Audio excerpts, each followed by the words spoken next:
ሁሉም ሐዋርያትን አይደሉም። ሁሉም ሰብዓ አርድእትን አይደሉም። ሁሉም 36 ቅዱሳት አንስትን አይደሉም።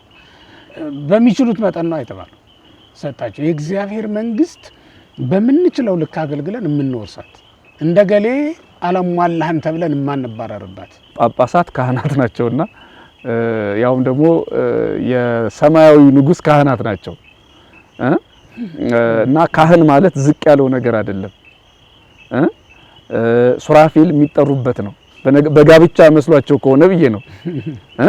ካህናተ ሰማይ ቅውማን ባውዱ አክሊላት ይሆሙ ያወርዱ ቅድመ መንበሩ እንዘ ይሰግዱ የሚለው ያገባ ብቻ አይደለም ካህን የሚባለው። አንድ ሰው በጣም ተደሰተ ቢባል የዘላለም ደስታ የለውም፣ ለጊዜው ነው። በጣም አዘነ ቢባል በምንም ተአምር የዘላለም ሀዘን የሚባል ነገር የለም። የዘላለም ድሃ የሚባል የለም። የዘላለም ሀብታም የሚባል የለም። ብቻ ቋሚ ነገር ምድር ላይ የለም። ደስታው፣ ሀዘኑም፣ ማግኘቱ፣ ማጣቱ ሁሉም ነገር የሆነ ጊዜ ላይ ማብቂያ አለው። እዛ ላይ መድረሱ ነው ችግር የሚሆነው። ብራብ አላበላችሁኝም ብጠማ አላጠጣችሁም የሚላቸው እኮ ሰዎች አሉ። እንጀራ ሳይሰጥ ብራብ አላበላችሁኝም ሊል አይችልም። እና በጣም የሚገርመው ሰጠ፣ እንጀራ ሰጠ፣ ረሀብተኛ ሆኖ መጣ። ቤት ሰጠ፣ እንግዳ ሆኖ መጣ። እስረኛ የምትጠይቅበት እግር ሰጠ፣ ግን እሱ ደግሞ ራሱ እስረኛ ሆነ። እግዚአብሔር ያልሰጠን ነገር ምን አለ?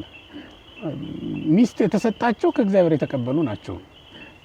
ስለዚህ ሚስቶቻቸውን ለጽድቅ የተሰጡ፣ ባልም የተሰጣት ሴት ልክ እንደዛው በባሏ ልትጸድቅበት እንደሚገባ፣ ያ ማለት ስጋውን ደሙን አብሯት ሊቀበል፣ ቤተ እግዚአብሔር አብሯት ሊሄድ፣ በድካማ ሁሉ ሊያግዛት፣ በድካማ ሁሉ ልታግዘው ነው እንጂ በደከመ ጊዜ ተታው ልትሸሽ ወይም በድካሙ ገብታ ልትጎዳው እንዳይደለ።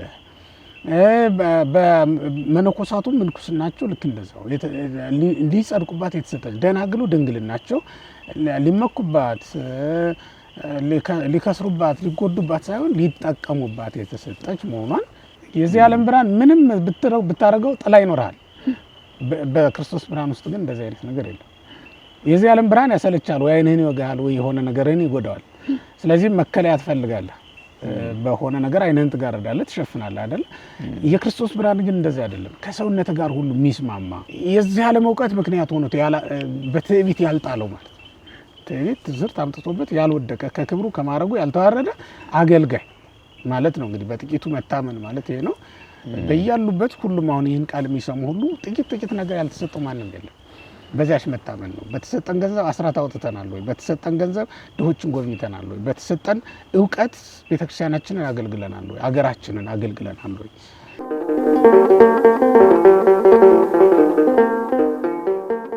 በስመ አብ ወወልድ ወመንፈስ ቅዱስ አሐዱ አምላክ። በመንግስቱ ሽረት በዘመኑ ህልፈት የሌለበት አምላካችን እግዚአብሔር ስሙ ለዘላለም የተመሰገነ ይሁንና በያላችሁበት የልዑል አምላክ የሕያው እግዚአብሔር ሰላም ይድረሳችሁ። የተወደዳችሁ የእግዚአብሔር ቤተሰቦች እንደምን ሰነበታችሁ? ሕያው ባህሪ ዘላለማዊ አምላካችን እግዚአብሔር ያለና የነበረው ዘመናትን አሳልፎ የሚኖረው ብቻውን ይህን ዓለም ፈጥሮ የሚገዛ ይህን ዓለም የሚመግብ የሚያስተዳድር እሱ ነውና ለስም አጠራሩ ከዘላለም እስከ ዘላለም ድረስ ክብርና ምስጋና ይግባው እያል እንግዲህ የዕለቱ መርሐ ግብራችንን እንጀምራለን። ዛሬ ገብርኄር ነው። እንግዲህ ይሄ ሳምንት እንደሚታወቀውና ስለ ገብርኄር ነው እንግዲህ የምናነሳው። ሳምንቱ ገብርኄር ለምን ተብሎ ተጠራ? ስም አጠራሩ ገብርኄር ተብሎ ነው የሚጠራው። ገብር ማለት አገልጋይ ማለት ነው። ኄር ያው ደግ ባሪያ ወይም ደግ አገልጋይ ተብሎ ነው የሚተረጎመው እና በዚህ ስም የሚጠራ ሳምንት ላይ ነው የምንገኘው ዛሬ። እንግዲህ ገብርኄር ምንድን ነው?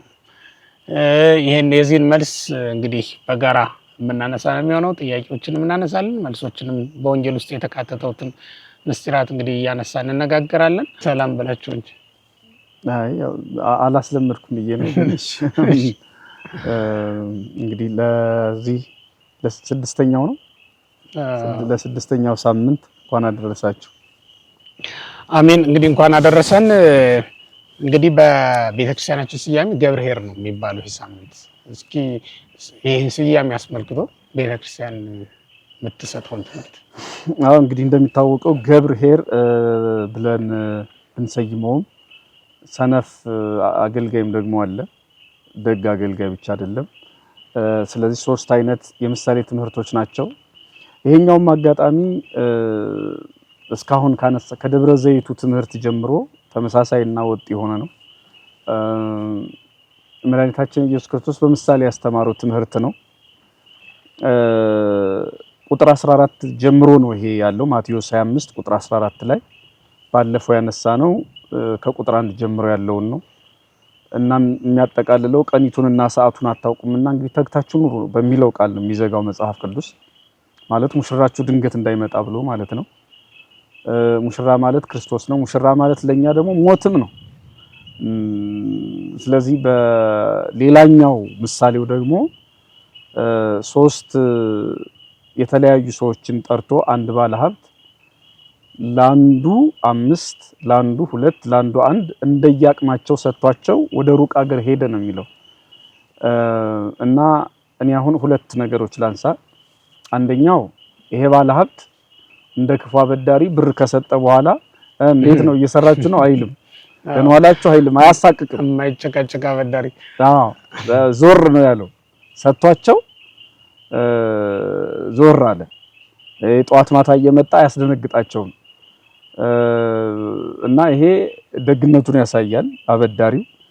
ቀጥሎ ደግሞ ምን ይላል? ለእያንዳንዱ እንደ አቅሙ ነው የሚለው።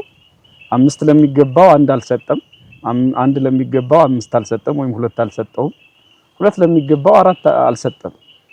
ለአንዱ 5 ለአንዱ 2 ለአንዱ 1 እንደየአቅሙ ሰጠ ነው የሚለው። እና አበዳሪው ገንዘብ ብቻ አይደለም ያለው እውቀት ጭምር አለው። ለገሌ ምን ያህል ይገባዋል፣ ለገሌ ምን ያህል ይገባዋል ብሎ የሚገባቸውን አውቆ ጭምር ነው የሰጠ። ገንዘቡን የት ማዋል ለማን መስጠት እንዳለበት ያውቃል። እና አቅማቸውን አውቀው ሁሉም ተቀብለዋል። ቀጥሎ ምን ይላል? ወእምድህረ ብዙ ዘመን አሃዘ የተሐሰቦሙ፣ ከብዙ ዘመን በኋላ ሊቆጣጠራቸው ጀመረ ነው የሚለው አማርኛው መጽሐፍ ቅዱስ። ሊቆጣጠራቸው ጀመረ። ያው እንደሚታወቀው 5 የያዘው መጥቶ ነው 5 ሰጥተኝ ነበር 5 አትርፌያለሁ ብሎ አቀረበ። 10 አድርጎ ማለት ነው። ወደ ጌታ ደስታ ግባ ተባለ። ሁለተኛውም 4 አድርጓል፣ 2 የተቀበለው ወደ ጌታ ደስታ ግባ ተባለ።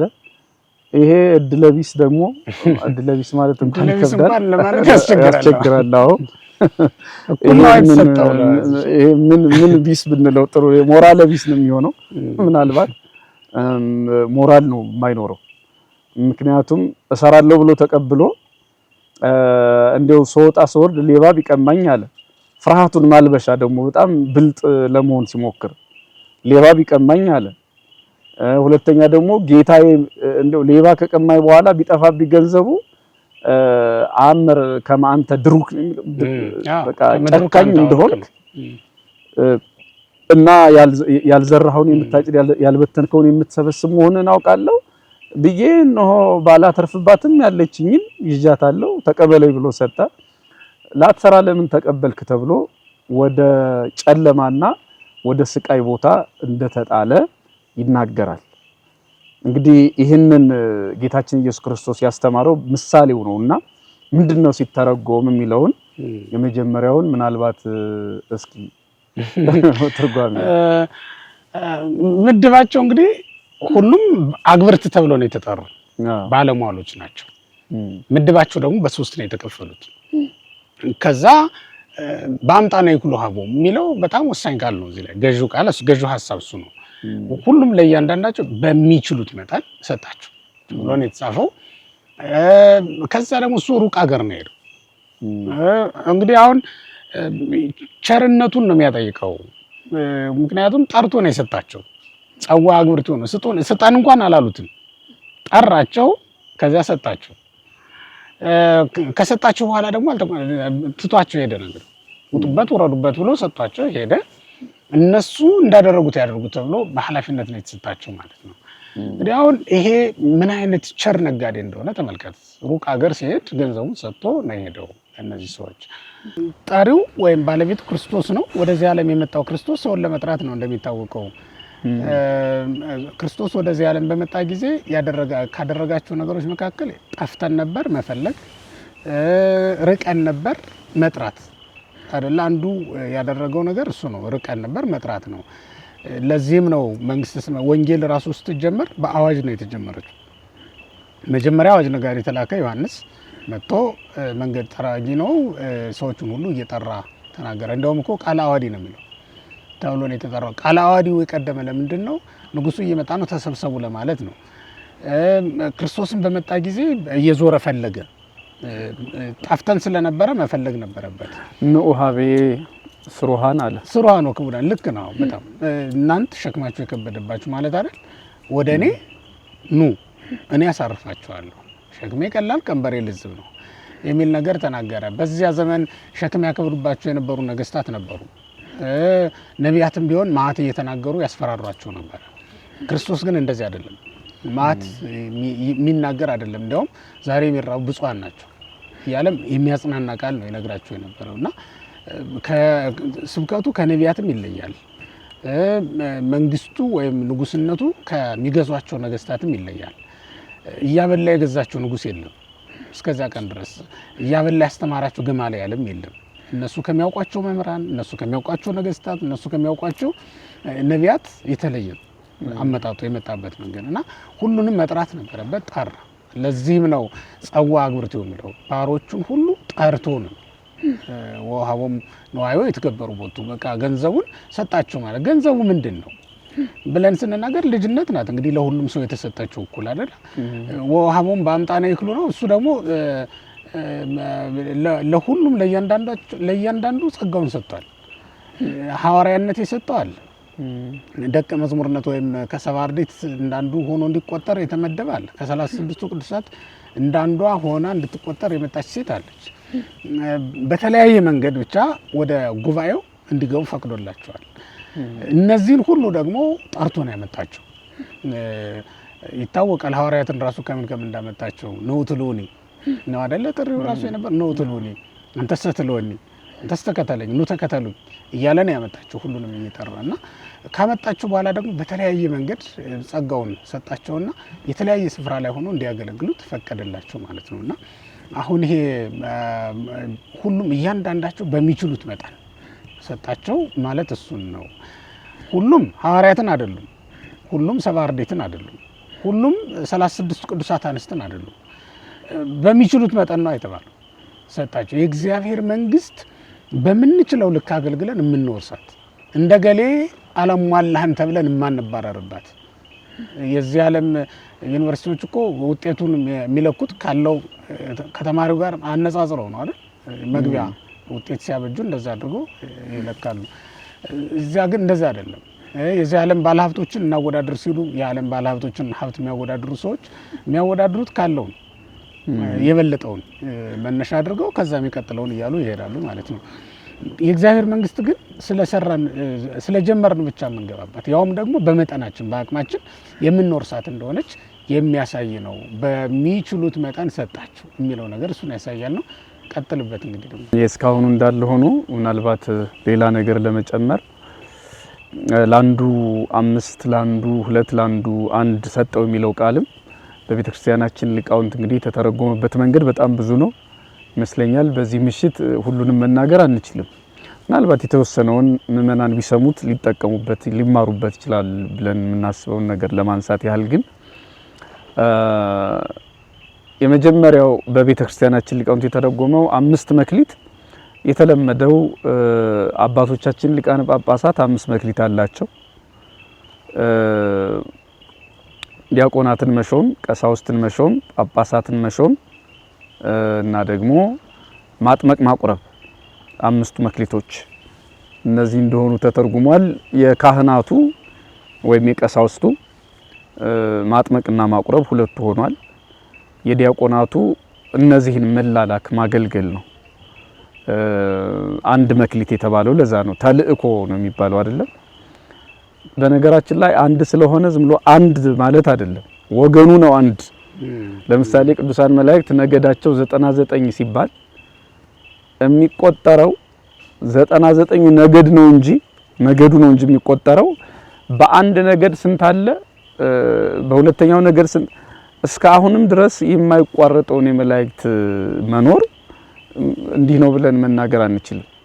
ለምሳሌ አዎ በሌላ መልኩ አሁን ለምሳሌ እዚህ ምድር ላይ ያለውን ስነ ፍጥረት እንኳን ብናይ ብዙውን አንድ መላእክትን ትተን 21 አለ አይደለም? ያው አሁን 21ዱ ሰውን አንድ ብለን ቆጥረን ነው እሺ ይታወቃል።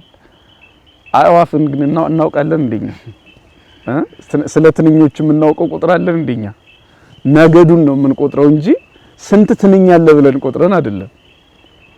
ስንት ወፍ ምድር ላይ አለ ብለን አይደለም። ስንት በባህር ውስጥ በየብስ ላይ ስንት ነፍስ ስንት አካል አለ ብለን አይደለም። እና አንድ መክሊት ሲባል ዝም ብሎ እንዲሁ የማይዘረዘር የማይመነዘር የተደበለበለ መክሊት አይደለም። ሲመነዘር አንዱ ራሱ ብዙ ነው ለማለት ፈልጌ ነው በቤተ ክርስቲያን ውስጥ። ምክንያቱም አሁን ለምሳሌ ትምህርተ ኅቡዓታችን እንደውም አንድ የተሳሳተ ትርጓሜ አይቻለሁ። ዲያቆን አያስተምርም የሚል ነገር በደንብ ነው እንጂ የሚያስተምረው ትምህርተ ኅቡዓታችን የዲያቆንን ስራ ሲናገር የቆረቡ ምእመናን ከቆረቡ በኋላ የተቀበሉት ስጋና ደም ምን እንደሆነ ዲያቆኑ ይነግራቸዋል ብሎ ዲያቆናት እስጢፋኖስ አይደል መምህራችን ታዲያ ጽዋውን ይዞ የሚሄድ የእስጢፋኖስን መከራ እቀበላለሁ ብሎ እንደገናም ደግሞ እንደተባለው የእስጢፋኖስን ትምህርት ያስተምራል ማለት ነው። እና ያስተማራትን ወንጌል ያስተምራል። እስጢፋኖስ የተቀበለው መከራ ይቀበላል። እና የዲያቆናት ብዙ ነው ስራቸው። ምናልባት መቀደስ ብቻ አይደለም፣ ማስተማርም ትልቁ ድርሻ ነው። ስለ ጋብቻ፣ ስለ ቁርባን ደጀ ሰላም ላይ ያለው አገልግሎት ሌሎች አባቶች እንዳሉ ሆነው ዲያቆናትም ይሄንን አገልግሎት ወይም ደግሞ የቁርባን ትምህርት በጥንቷ ቤተክርስቲያን ስርዓት ተሰርቷል ማለት ነው። ዲያቆናት እንዲያስተምሩና እንዲሁ ዝም ብሎ ቀለል ያለ ነገር አይደለም። መክሊቱ ሲመነዘር ብዙ ነው ለማለት ነው። ሁለተኛው ትርጉም እነዚህ አምስቱ ማለት ነው የጋራ የሚያደርገንን እንየው ብዬ ነው። ምናልባት እንዲያው ትንሽ እዚህ ጋር ሐሳብ ሰጥቶ ለመሄድ በውይይት ግን ምናልባት እንዴት ነው አሁን ዲያቆናትን መሾም? እሺ አሁንም አለ ጥሩ ነው። መክሊቱ የጠፋ አይመስለኝም። ብዙ ካህናትን መሾም ጥሩ ነው። ማጥመቅና ማቁረብ የሚለውስ እንዴት ነው? እንደው አሁን ካለችው ቤተክርስቲያን ከተሰጠው መክሊት አንፃር እየበዛ ነው ወይ የሚለው ነገር ግን ለኔ ትልቅ ጥያቄ ነው። ማለቴ እንጠመቅ ብለው የመጡትን ማጥመቅ እና ጥምቀት አያስፈልግም ብለው ያላምን ሁሩ ወመሃሩ የተባለን ከዚህ አንፃር ስኬታማ ነን ወይ?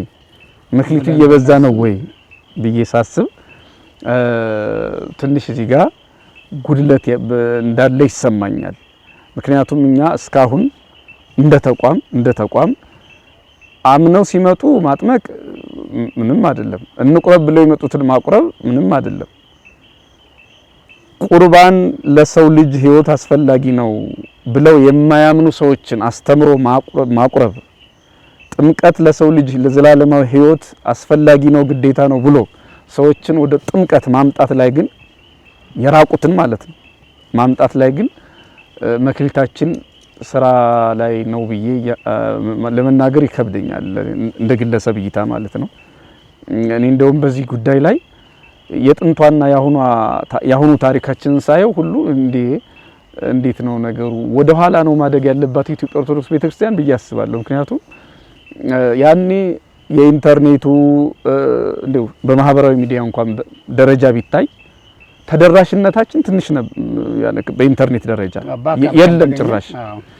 ትራንስፖርቱን ያየን እንደሆነ በእግር ሄደው በየብስ ሄደው አሁን እንግዲህ ኢየሩሳሌምን ያህል ማለት ዴር ሱልጣንን ሌሎችም 6 ነው 7 አካባቢ አብያተ ክርስቲያናት ገዳማት አሉን በእስራኤል ምድር እና እነዚህ ሁሉ የመጡት በዚህ ዘመን አይደለም፣ በዛኛው ዘመን ነው። ትራንስፖርቱ ምቹ ባልሆነበት አገልግሎቱ ፈጣን ባልሆነበት ዘመን ነው ቤተክርስቲያኒቱ የጠፋው ሁሉ አለ። እዚህ ጆርዳን አካባቢ የኛ ቤተክርስቲያን ሆኖ አንዱ ገዳማችን በጦርነት ምክንያት የጠፋ እስካሁን ድረስ ግን ያልተመለሰ ያልተሰራ አለ። ዋው ጥቂት ሆነን ውቅያኖስን ተሻግረን ቤተክርስቲያኒቱ ጥቂት በነበረችበት ጥቂት አገልጋዮች በነበሩበት ጊዜ ውቅያኖስ ተሻግራ ያመጣችውን ሕዝብ ስንበዛ አገልጋይ ሆነን ስንበዛ ይሄ ተልእኳችን ያነሰበት አገልግሎታችን የቀጨጨበት ነገር በጣም ነው የሚደንቀኝ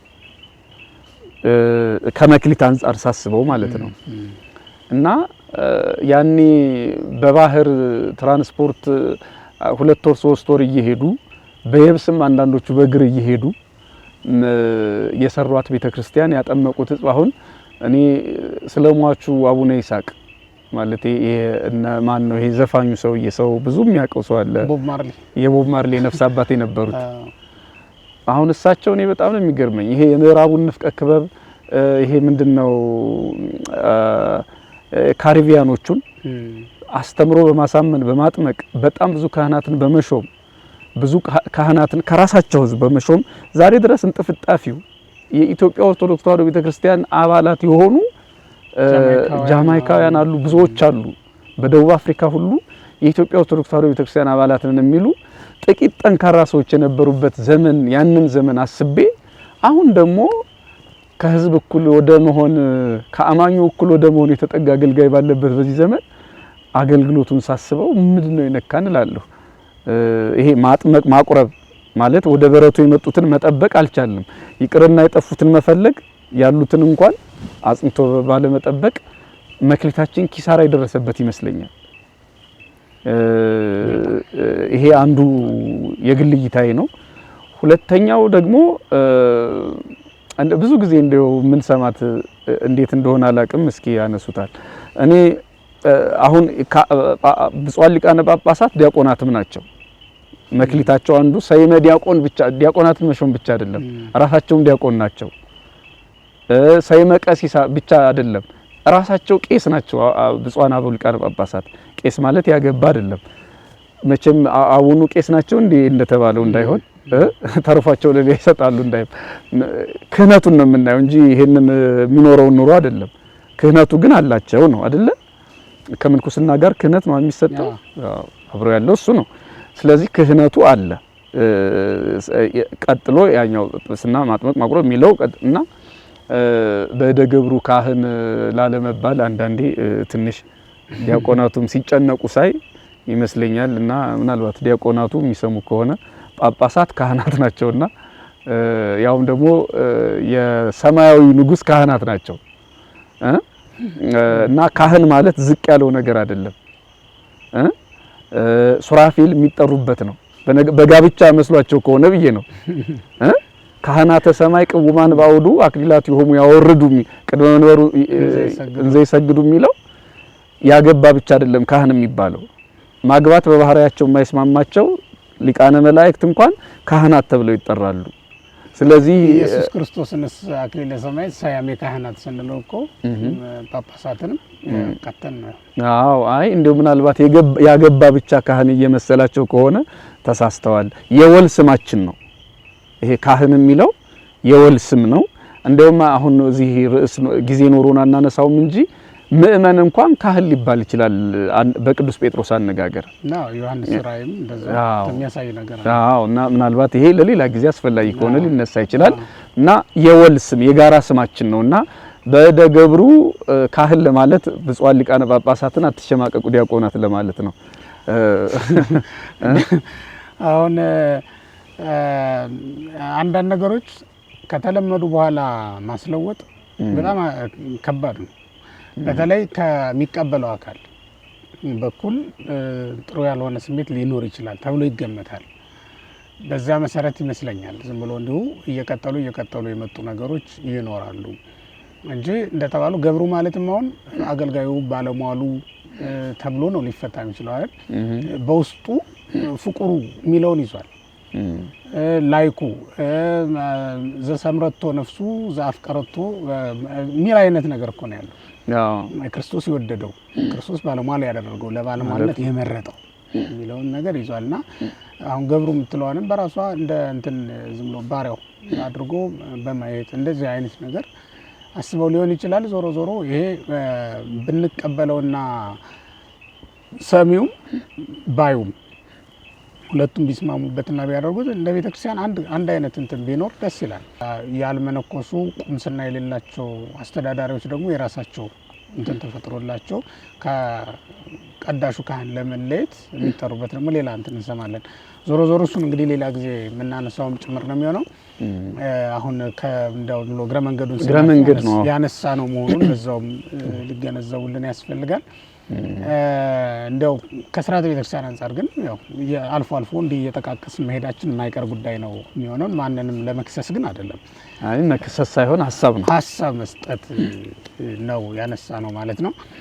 እንደው ይሄንን ካነሳን በእነዚህ ባለመክሊቶች መክሊት ውስጥ የምንመለከተው ለምእመናንም አሁን በአብዛኛው የሚመለከቱም ምእመናን ሊማሩት የሚገባው ከነዚህ ባለመክሊቶች ምንድን ነው?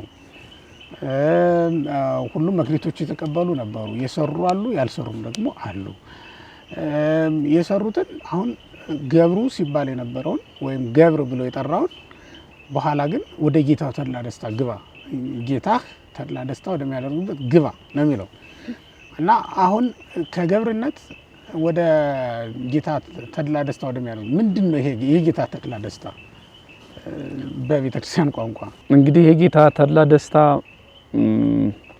እኔ ባተረፈው ገንዘብ ለምሳሌ ባለ ሁለቱ 4 አድርጎ ባመጣው ገንዘብ የሚተመን አይደለም። ባለ 5ቱ 10 አድርጎ ባመጣው ገንዘብ የሚተመን አይደለም። የጌታ ደስታ ከድካሙ በላይ ነው።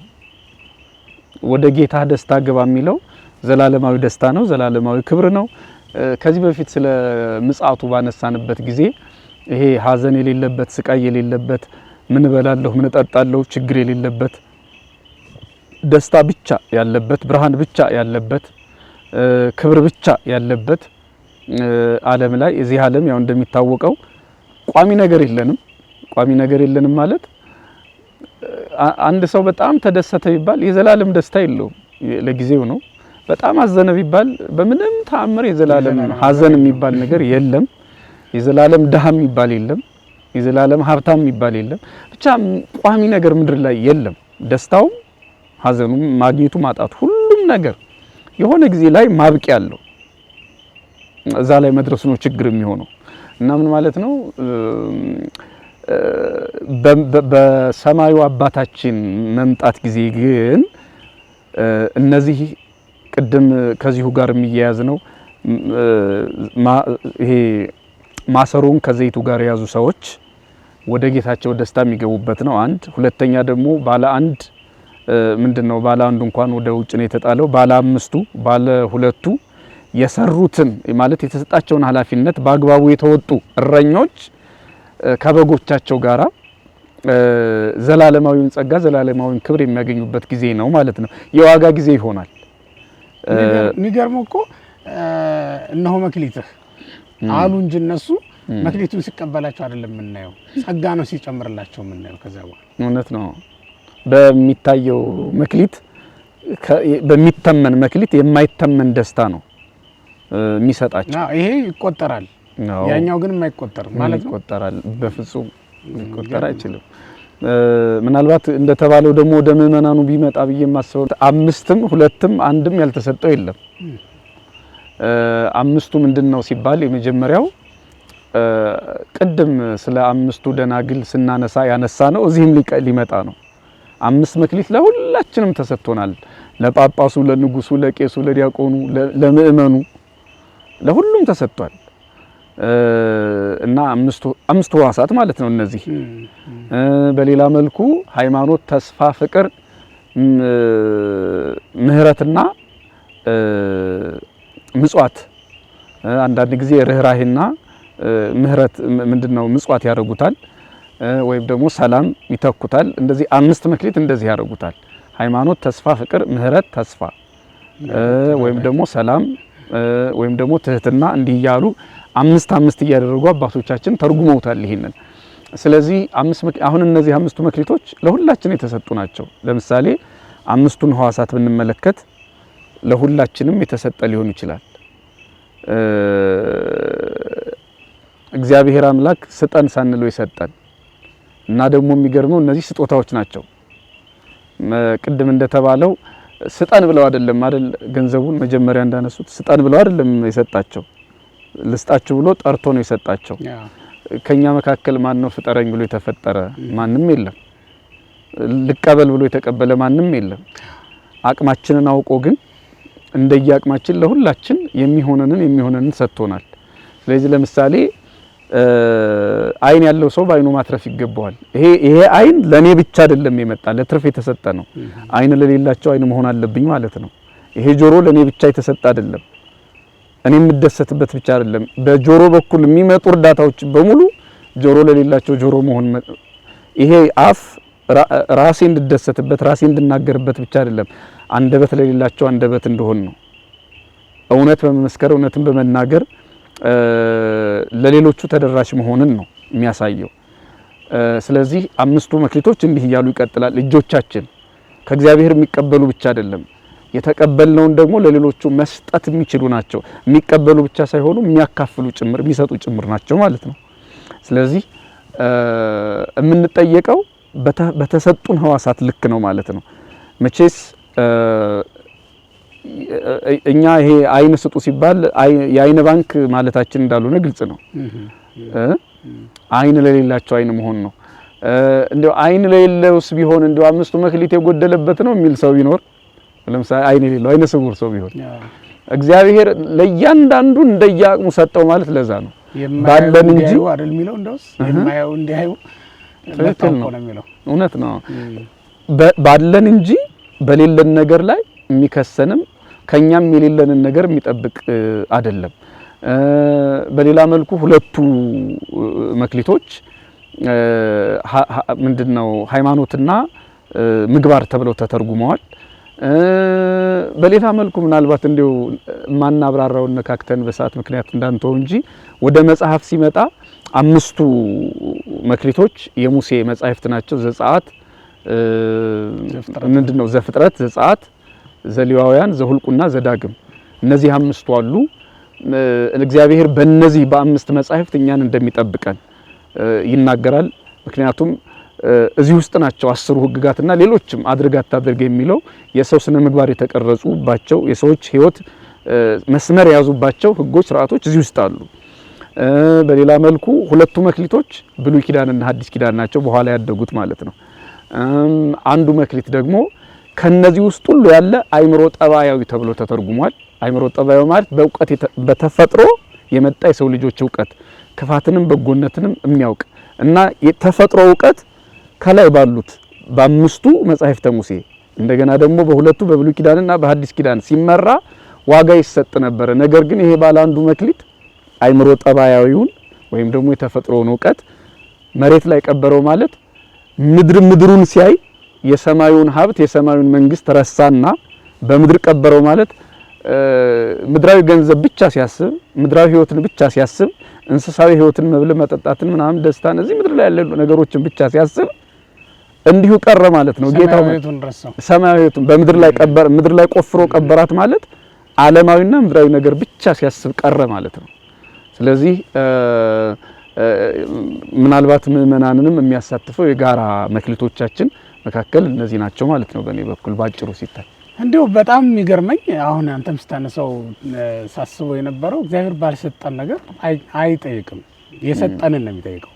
በኋላ ሲመለስ ወአኀዘ የታሰበው ነው በቃ ሊቆጣጠራቸው ፈለገ፣ በቃ ጀመረ። ሊቆጣጠራቸው ሲጀምር የተሰጣቸውን ነው የጠየቃቸው። አሁን ብራብ አላበላችሁኝም፣ ብጠማ አላጠጣችሁም የሚላቸው እኮ ሰዎች አሉ።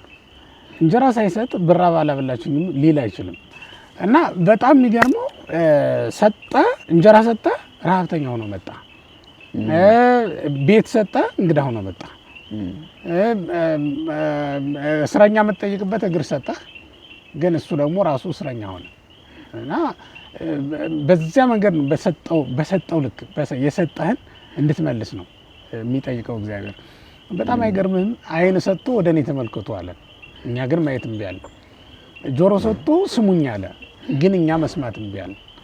እጅ ሰጥቶ እሱን እንድንዳሰስበት ነው የፈቀደው። እንደዛ ነው። ብንታመም ልብሱን ዳሰን እንድንፈወስ ነው እኮ እጅ የሰጠን። ለዛ ነበር የሰጠን። መስጠን በጀመረ ጊዜ ጴጥሮስ እጁን ወደ ጌታ ነው አይደል የዘረጋው። ጌታም እጁን ይዞ ነው ያዳነው።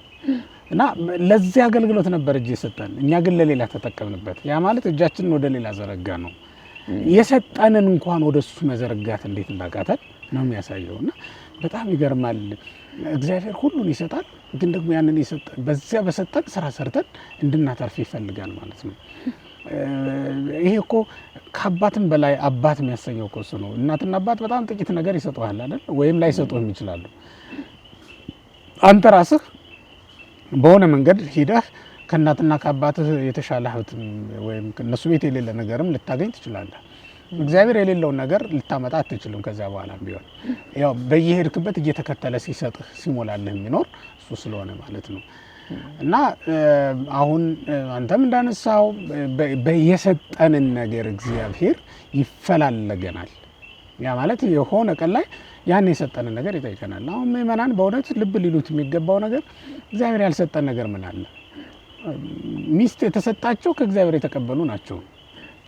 ስለዚህ ሚስቶቻቸውን ለጽድቅ የተሰጡ ባልም የተሰጣት ሴት ልክ እንደዛው በባሏ ልትጸድቅበት እንደሚገባ ያ ማለት ስጋውን ደሙን አብሯት ሊቀበል ቤተ እግዚአብሔር አብሯት ሊሄድ በድካማ ሁሉ ሊያግዛት በድካሙ ሁሉ ልታግዘው ነው እንጂ በደከመ ጊዜ ተታው ልትሸሽ ወይም በድካሙ ገብታ ልትጎዳው እንዳይደለ። በመነኮሳቱ ምንኩስናቸው ልክ እንደዛው እንዲጸድቁባት የተሰጠች ደናግሉ ድንግልናቸው ሊመኩባት ሊከስሩባት ሊጎዱባት ሳይሆን ሊጠቀሙባት የተሰጠች መሆኗን ማወቅ እንደሚያስፈልግ ነው የሚያሳየው። እግዚአብሔርን የምናገለግልበት ነው። ይሄ እያንዳንዱ የተሰጠን ነገር አዋቂ ለምደው በእውቀቱ የሚታበዩ እግዚአብሔርን እንዲያገለግልበት የተሰጠው እኮ መክሊቱ ነው። በቃ አገልግሎ የሚጠቀምበት ራሱ ነው ማለት ነው። ስለዚህ በሌላው ሊመካበት በፍጹም አይገባም። ውበትና ቁንጅና የተሰጣቸው ሰዎች በዚያ ለምንድን ነው የሚመኩበት? በዚያ ያንን ምክንያት አድርገው ለምንድን ነው ኃጢአት የሚሰሩበት ኃጢአት የሚያተርፉበት? መልካም ሆነው በቅለው ሆምጣጤ የሚያፈሩት ለምንድን ነው? በመልካም ዛፍ ላይ ሾህ ሲተካበት መልካም ፍሬ ሲጠበቅ ሾህ ሲበቅልበት ያሳዝናል አይደል? እግዚአብሔርን በሰጠን መልካም ህይወት መልካማ ህይወት ጥሩ የሆነ ህይወት እኛ መልሰን ማይሆን ነገር ውስጥ ስንገባ ስናስገባው እግዚአብሔርን በጣም እጅግ አድርገን ነው የምናሳዝነው ማለት ነው። እና እግዚአብሔር ሁሉን ነገር ነው የሰጠን። ድምፅ ላላችሁ ድምፅ የሰጠ እግዚአብሔር የምንታበይበት አይደለም። ጥሩ የመስበክ ጸጋ የሰጣቸው ሰዎች ልክ እንደዛው እንዲሰብኩ ያንን ኃይለ ቃል ያንን ጸጋ የሰጠ እግዚአብሔር ነው። የምንታበይበት በፍጹም አይደለም። ማትረፍ በእያንዳንዱ ነገር በተሰጠን ነገር እያንዳንዱን ልናተርፍበት የሚገባ ነው የሚሆነው ማለት ነው። ለአንዳንዶቹ ድርብርብ ጸጋ ይሰጣል። ለአንዳንዱ በመጠን የተባለውም ለዛ ነው። አሁን ተክለ ሃይማኖትን ብትወስድ ሰማዕትም መነኩሴም ሐዋርያ ሆኖ ታገኛቸዋለህ። እንደ ሐዋርያ ዞሮ አስተምረዋል። እንደ ሰማዕት በገደል ተጥለዋል። በንጉሥ ፊት ቆመው መስክረዋል እና አላውያንን ዞሮ አጥምቀዋል። እንደ መነኩሴ ደግሞ ዋሻ ውስጥ ገብተው ቆመው ሲያገለግሉ ታያቸዋለህ ማለት ነው። ስለዚህ እጥፍ ድርብ የሆነ ጸጋ የተሰጣቸው ሰዎች ታገኛለህ። አግብተዋል እኮ ከደናግል እንዳትመድባቸው አግብተዋል። ግን ደግሞ ካገቡ ሰዎች እንዳትመድባቸው ከሚስቶቻቸው ጋር በምንጣፍ ተለያይተዋል። ያ ማለት በፍቅር እግዚአብሔርን ለማገልገል ብለው የሚያደርጉትን ነው የምነግርህ እንጂ በደዌ ምክንያት በጥላቻ ምክንያት ባለመስማማት ምክንያት የተለያዩትን አይደለም። እግዚአብሔርን ስለማገልገል የተለያዩ ሰዎች አሉ። ልክ በገዳም እንዳለ መነኩሴ ሆነው የሚኖሩ ገዳማዊ ናቸው እንዳትላቸው ዓለማዊ ናቸው፣ ዓለማዊ ናቸው እንዳትላቸው ደግሞ ገዳማዊ ናቸው። ሁለቱንም አደራርበው የያዙ ሰዎች እንደዚህ እናገኛለን። እና በጣም ይገርማል። ሁሉም ሰው በተሰጠው ጸጋ ቢያገለግል እንዴት ነው የእግዚአብሔር መንግስት የሚያተርፋት? ትርፉ እኮ የእግዚአብሔር መንግስት መውረስ ነው። የጌታ ተድላ ደስታ ይሄን እንዴት ልትገልጸው ትችላለህ? በነገራችን ላይ እኮ ሊተረጎም የሚችል ነገር አይደለም። ወደ ጌታ ተድላ ደስታ ግባ የሚለው ነገር የጌታ ተድላ ደስታ ምንድን ነው? በቃላት ለመግለጥ አስቸጋሪ ነው ስትደርስበት የምታውቀው ነገር ካልሆነ በስተቀር። አሁን የክርስቶስን ብርሃን ክርስቶስ ብርሃን ነው እንላለን አይደል? ከዚህ ዓለም ብርሃን ጋር አነጻጽረን ልንገልጸው የምንችለው አይደለም። የዚህ ዓለም ብርሃን ምንም ብታረገው ጥላ ይኖርሃል። በክርስቶስ ብርሃን ውስጥ ግን እንደዚህ አይነት ነገር የለም። የዚህ ዓለም ብርሃን ያሰለቻል፣ ወይ ዓይንህን ይወጋል፣ ወይ የሆነ ነገርህን ይጎዳዋል። ስለዚህ መከለያ ትፈልጋለህ። በሆነ ነገር ዓይንህን ትጋርዳለህ፣ ትሸፍናለህ አይደል? የክርስቶስ ብርሃን ግን እንደዚህ አይደለም። ከሰውነት ጋር ሁሉ የሚስማማ ሁለንተናህን ብሩህ የሚያደርግ ሁለንታ ከብሩህ አይከውን አይደል የሚለው ሁለንተና ብሩህ ይሆናል ተብሎ የተነገረለት ነፍሳችንን ሲዋሃዳት ሁለንተናዋን የሚያበራት። በዚህ ዓለም እኮ ያሉ ማቴሪያሎች ብርሃን የሚሰጡ አሉ፣ ብርሃን ተቀብለው ዝም የሚሉ አሉ አይደል? በእግዚአብሔር ብርሃን ውስጥ ግን የማያበራ ማንም የለም። በእግዚአብሔር መንግስት ውስጥ ሁሉም ያበራሉ። እንኳን ሰዎች እጽዋቱ በገነት ያበራሉ እኮ አይደል? የእግዚአብሔር ክብር ያረፈባቸው ስለሆኑ ማለት ነውና በጣም ያንን አሁን በዚህ ዓለም ቋንቋ መግለጥ በጣም ከባድ ነው። ሂደን አይተን እዛው ቦታው ላይ ሆነን ማየት ያንንም እኮ ቅዱሳን ያደንቃሉ እንጂ አይገልጹትም። ለዚህም ነው ሁልጊዜ ምስጋናችን ቅዱስ የሚሆነው ያንን መግለጥ የምንችልበት ምንም ነገር ስለሌለ ማለት ነው። አሁን እግዚአብሔር ከሰማይ ሰማያት ስለኛ ብሎ የወረደው መውረድ በምን ልትገልጸው ትችላለህ? ለዚህ ካሳ ክፈሉ ብንባል ልናደርግ የምንችለው ነገር አለ? ምንም እኮ ህይወታችንን ከመስጠት በላይ ልንሰጠው የምንችለው ምንም ነገር የለም። ሁሉም ሰው በተሰጠው ያገልግል። ያቺ የተሰጠችው መክሊቱን ግን ያተርፍባት፣ መንግስተ ሰማያትን ያተርፍባት። መጨረሻ ላይ እግዚአብሔር መንግስት በጋራ ሆኖ መውረስ ነው የሚሰጠው የምናገኘው ነገር እሱ ነው የሚሆነው ማለት ነው። እንደው ከዚህ ጋር አብረን ብናነሳው ደስ የሚለኝ በጥቂቱ ታምናሃል የሚል ቃል አለ። በብዙ ወገን ሾመሃል ነው የሚለውና ምንድን ነው በጥቂቱ ማለት? ጥቂቱ ምንድን ነው? ብዙውስ ምንድን ነው? እንግዲህ ይህም ምናልባት ሰፋ ያለ ሀሳብ ያለው ይመስለኛል። የመጀመሪያው በጥቂቱ መታመን ማለት እዚህ ምድር ላይ ኃላፊ ጠፊ በሆነ ነገር የታመነ ሰው በማይጠፋ ሰማያዊ ሀብትም ይሾማል፣ በዚያ የታመነ ይሆናል ማለት ነው። ማለት ኃላፊ ጠፊ እንደሆነ አውቆ እዚህ ምድር ላይ ተገቢውን የሰውነት ስራ ሲሰራ፣ የክርስትና ስራ ሲሰራ የኖረ ሰው በሰማያዊ መዝገብ ደግሞ ያገኛል ማለት ነው። ያ ማለት ዓለም ሳይፈጠር የተዘጋጀውን መንግስቱን ይወርሳል ነው አንደኛው። በሌላ መልኩ ቅድም መክሊቶቹ ህዋሳት ናቸው አምስቱ የተባሉት። ለምሳሌ እነዚህ አምስቱን ህዋሳቶቻችን ዝርዝረናል አለ። እነዚህ ሟች ናቸው፣ የሚጠፉ ናቸው፣ እፍኝ አፈር ጭብጥ አፈር የሚሆኑ ናቸው። በሚሞት ስጋ የሆነ በጎ ስራ የሰራ ሰው የማይሞት ዘላለማዊውን ዋጋ የማይጠፋ ዘላለማዊ ክብር ማግኘት ነው። ሌላ ሁለተኛው ትርጉም ሊሆን የሚችለው በሌላ መልኩ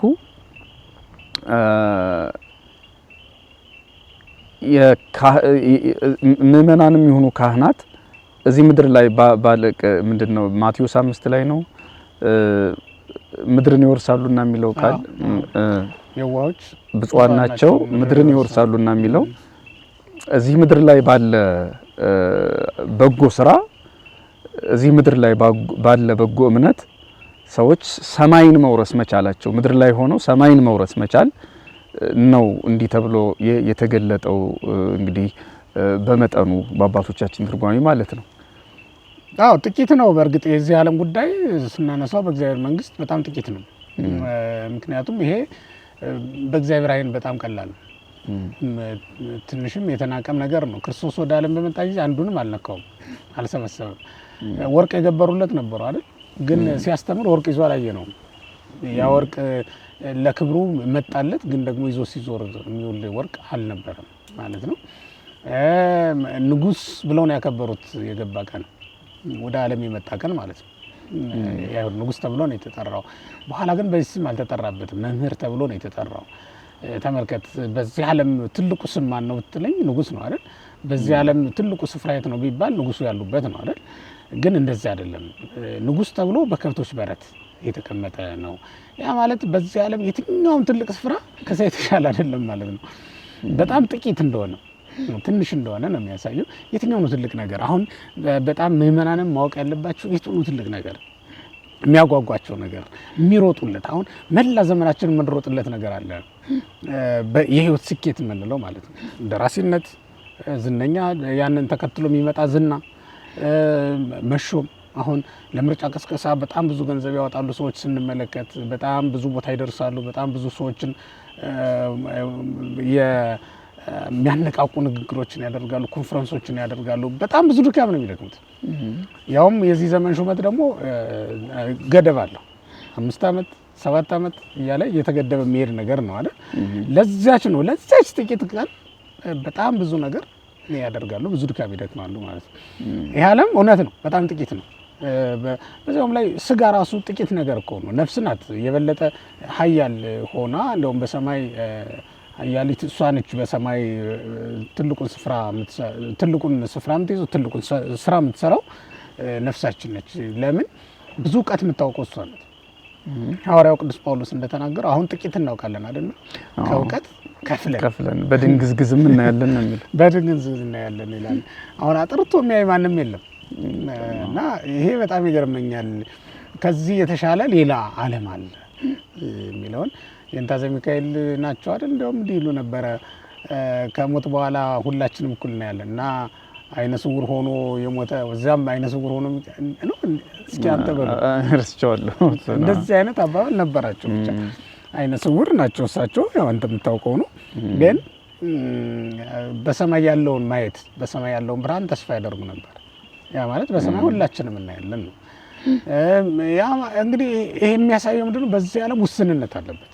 ይሄ ዓለም የትኛውንም ያህል ብንወደው፣ የትኛውንም ያህል ደግሞ ብንረማመድበት፣ ያ ማለት ሁሉንም ሰብስበን የመያዝ መረቡን ይዘረጋ አሳ አጥማጅ መረቡን መሰብሰብ የሚችልበት ቁልፉ እጁ ላይ ነው፣ መሰብሰብ ያለው ማለት ነውና የትኛውንም ያህል አሳ ቢሰበሰብ ቢገባ ስቦ ማውጣት የሚችልበት እድል አለው እጁ ላይ።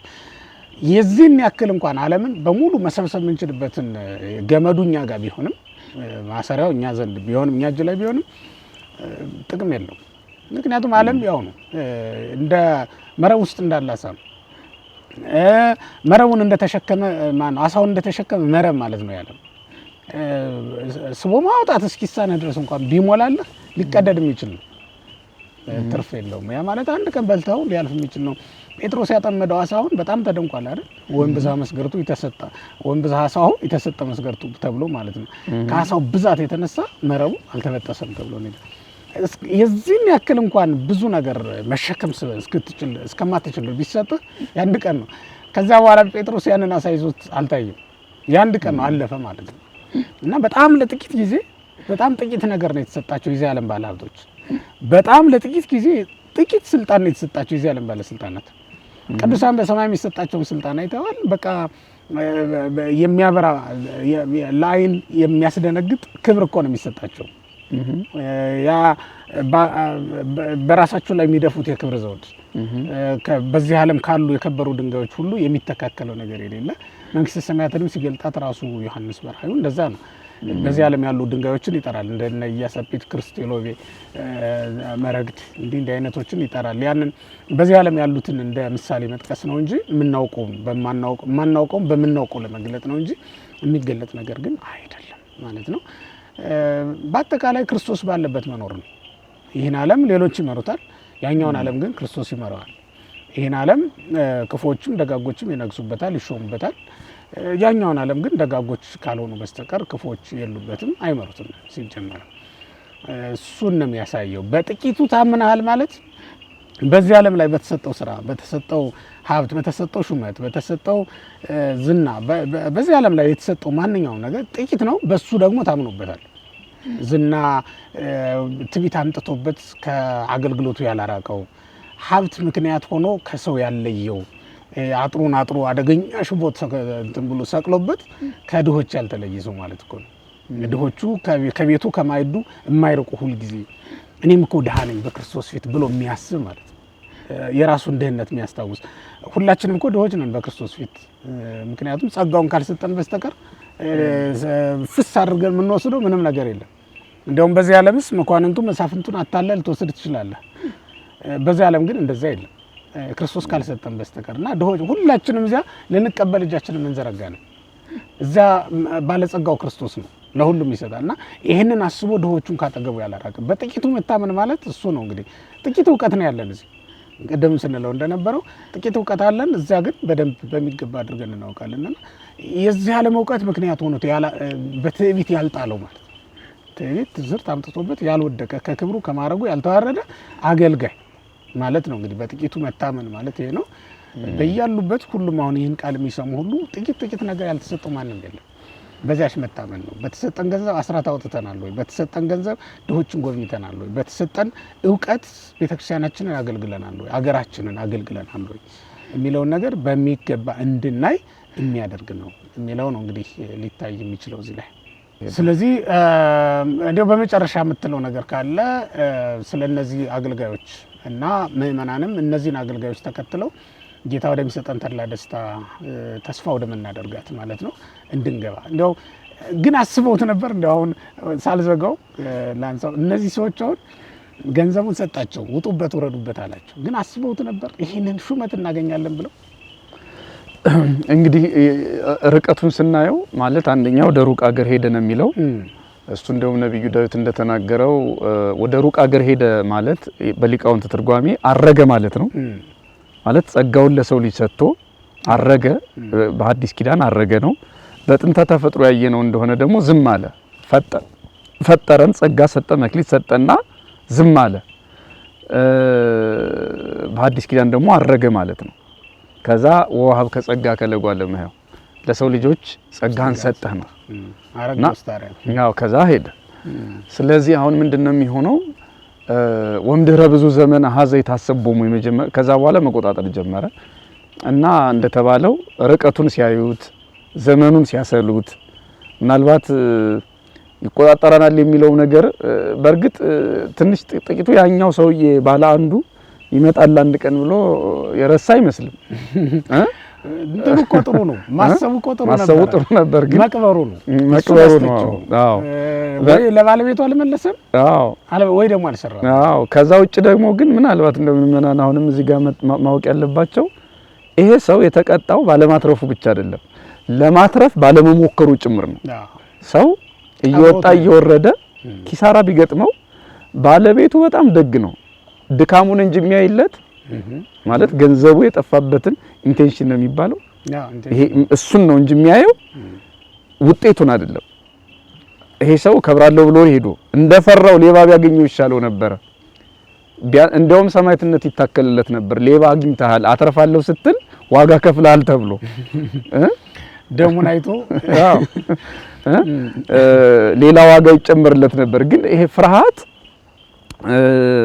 ለራሱ የሰጠው ቅድሚያ ለራሱ የሰጠው ምቾት በጣም የሚገርም ነው እና የራሱን ስህተት ያለበሰበት ምክንያትም የሚደንቅ ነው እና ምክንያት ዋጋ ያሳጣል ደጉ ሳምራው ያነሳው ሰውዬም እኮ ምንነቱ አልታወቀም ጉዳቱ እና አንዳንድ ምክንያቶች ዋጋ እንደሚያሳጡ ይሄ ባለ አንድ መክሊት ለኛ ምሳሌያችን ሆኗል ከዚያ ባሻገር ግን ምናልባት በኔ በኩል የመጨረሻ እንዲሆን ይሄ ከብዙ ዘመን በኋላ መጣና ተቆጣጣራቸው ይሄ ዓለም እስካሁን ተቆጣጣሪ የሌለው መስሏል ባለሀብቶች የሚያዘዙበት ቀድመው ያወቁ የሚገዙት ቀድመው የሰለጠኑ የሚጫወቱበት ዓለም ሆኗል ማለት አሁን ቀድመው ለሰለጠኑት ቀድመው ላወቁት ቀድመው ለነቁት በፍልስፍናው አባባል ራሱ አንዳንድ ሰዎች እንደሚሉት ይሄ ያሸነፈ ይኖራል የሚለው በሀብት በኢኮኖሚ በፖለቲካው በብዙ ነገር ያሸነፉት የበላይነታቸውን እያሳየን ነውና ዓለም ለነሱ የተፈጠረች እስኪመስል ድረስ ማለት ነው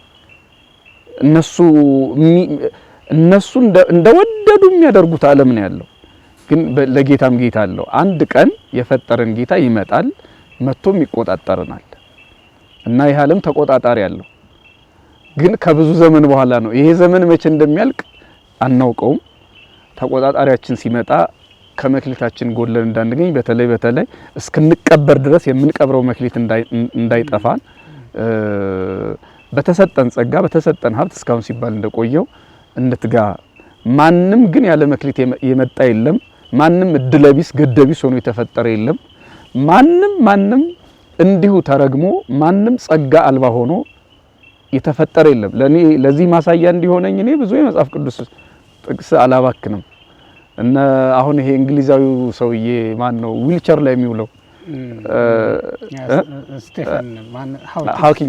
ስቴፈን ሃውኪንግ የሚባል ሰውዬ በጣም እኮ ነው የሚገርም እዚህ ሀገር ቢሆን መንገድ ላይ ለማኝ ነበር የሚሆነው ምናልባት ግን ድምጽ ስለማይወጣ ልመናው ምክንያቱም አንጀት አይበላም በዋሽንት በጣም እኮ የሚገርም ነው ሰው ለካ አልጋ ላይ ሆኖ ዊልቸር ላይ ተቀምጦ ለካ መክሊት አለ ዓለምን የሚመራ የሚያስደንቅ ለዛው በጣም እኮ የሚገርም ነው እግዚአብሔር ጸጋ እና ለኔ ይሄ ሰው ምናልባት እንደው እግዚአብሔር በማይናገሩ ሰዎች ቆሞ በማይሄዱ ሰዎች ይሄ ሰው ለእግሩ ደጋፊ ይፈልጋል የአእምሮ ድጋፍ ግን ከሱ ሌሎች ሰዎች ጤነኞች ሰዎች ይፈልጋሉ እና በጣም የሚደንቅ ነው እግዚአብሔር ጸጋ ወደ ሀገራችን የመጣን እንደሆነ ደግሞ በመንፈሳዊ ዕውቀት አራት አይና የሚባሉ ግን ሁለት አይን የሌላቸው አራት አይና ጉሹን ለምሳሌ ብናነሳ በጣም ሚካኤል ሲመሩ ነው እነ ኔታ ዘሚካኤልም በዘመናችን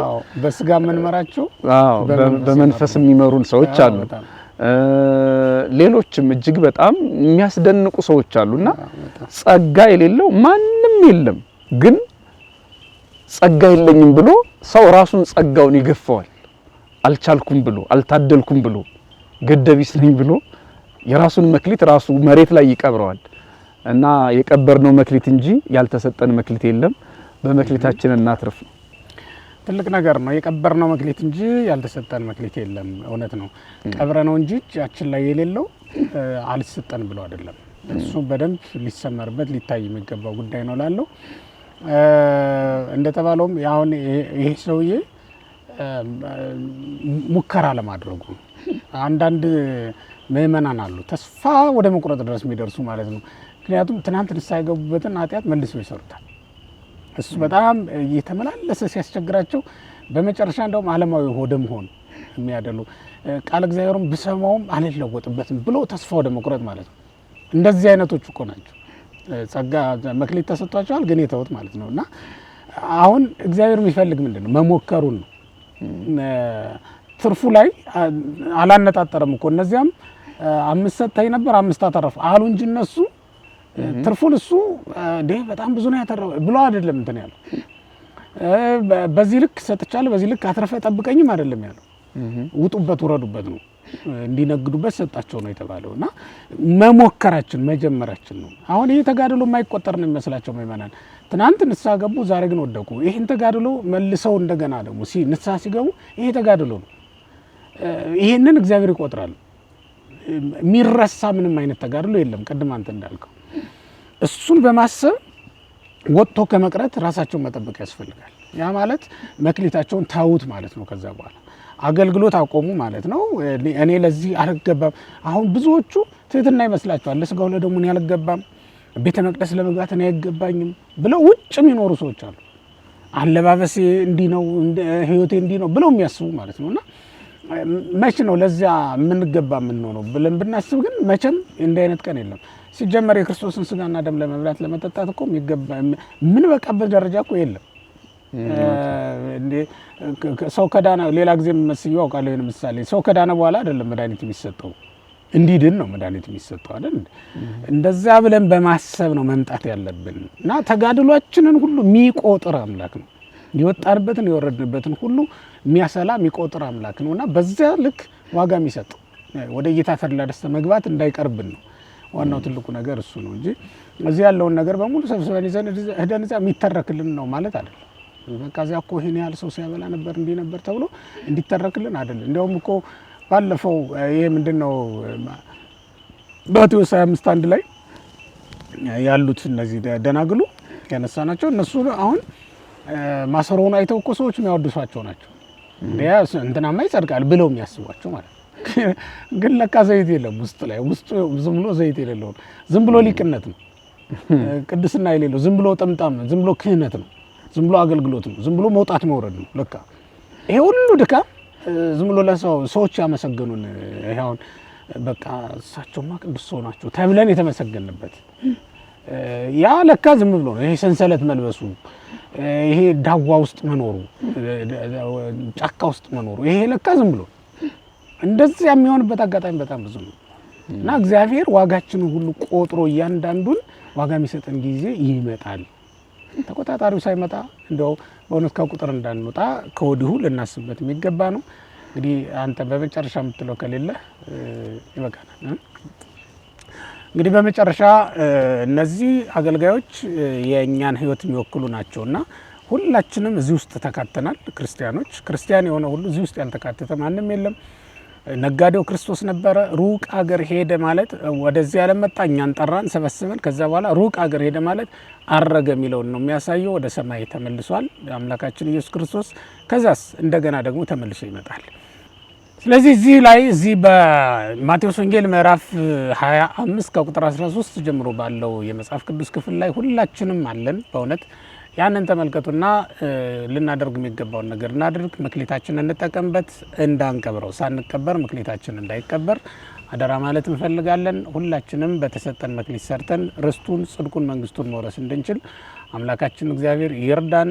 መክሊቱን የሰጠን በእውነት ስላመነን ነውና ታማኝ ሆነን ልንገኝ ይገባናል። አምኖ መክሊት ለሰጣችሁ ባላደራ ወይም ለክርስቶስ ሁላችሁም ታማኝ እንድትሆኑ ማሳሰብ ፈልጋለሁ። ሁላችንም መክሊቱን ለሰጠን አምላክ እነሆ ብለን የምናቀርበው እንዲኖረን አደራ እንላለን። እግዚአብሔር ይስጥልን።